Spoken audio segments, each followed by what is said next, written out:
my name is Sarah, and today I'm here to quickly talk about everything I accomplished with my reading journey during 2020, as well as give a quick preview into what I hope to accomplish during the year of 2021. Now, as much of a mess as 2020's been, it at least has been a very reading-conducive year. I ended up reading 204 books throughout the year, 34 of which were dystopian books. I was introduced to a number of really great books. In addition to starting my booktube channel, I read 100 books in 100 days earlier in the year, and just in the month of July, I read 30 books alone. And so it's been really great. I've been introduced to a ton of new series. In fact, I'm going to talk about my favorite books of the year pretty shortly, and a lot of them are becoming my favorite books of all time.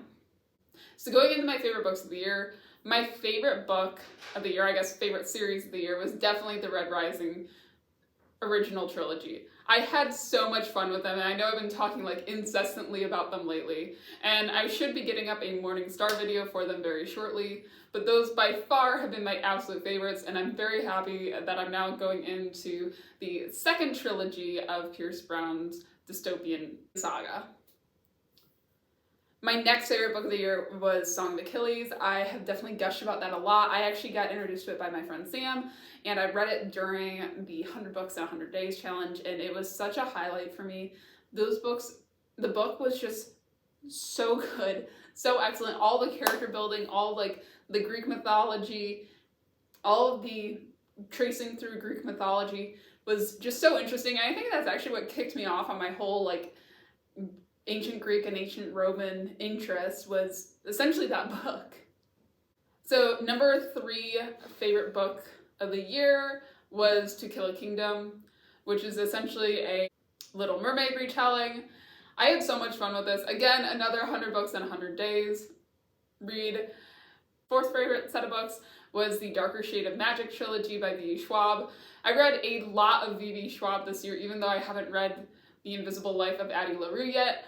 I am such a fan of hers. Everything I read by her this year, I ended up loving. Honestly, the Vengeful series is very close to the top of the list in terms of things that I really enjoyed. My 5th favorite book that I read this year was Oryx and Crake by Margaret Atwood. I'm actually kind of surprised I haven't gone further in this series. The first book kind of works well as a standalone as well, so I've been happy to kind of leave it where it is for now, and I don't really have a pressing want to go into the next ones yet. A couple quick honorable mentions, because for me it's really hard to have a nonfiction book end up being a favorite just because it doesn't have that emotional appeal to me, but I can still recognize the brilliance in nonfiction books when I read them. And so I wanted to give 2 quick shout outs to some nonfiction books.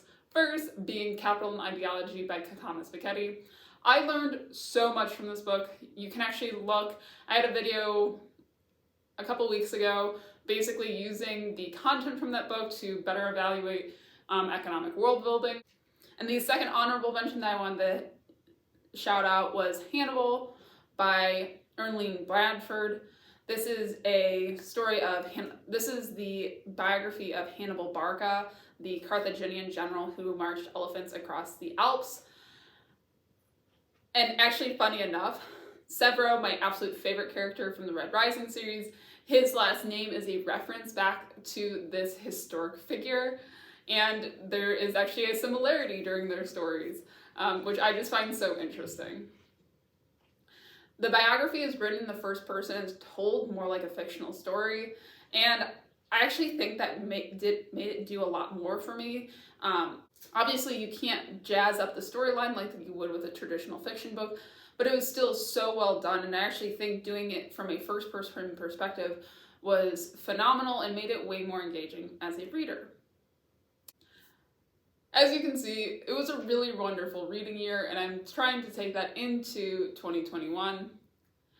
And so, considering that I read 204 books this year, I actually made it a goal of mine to read 221 books next year.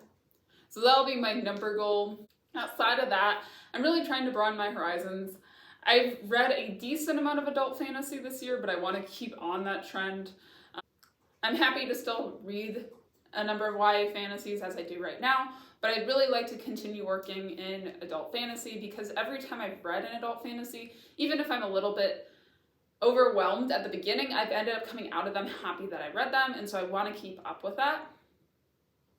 I want to continue reading historical nonfiction books, so the Hannibal book, SPQR, that I read earlier this month, and The Butchering Art.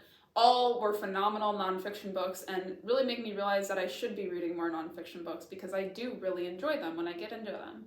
I want to keep going with my classics, kind of on the similar vein of the nonfiction books. It's the type of thing that, like, when I get into them, I really enjoy them. It's just like reminding myself to continue going there and not just go for things that feel safe. And finally, I want to try and read one graphic novel per month. So those are my 2021 goals and a brief talk over what happened in 2020 for my reading life. I hope you enjoyed the video, and I would love to hear down in the comments what your 2021 reading goals are.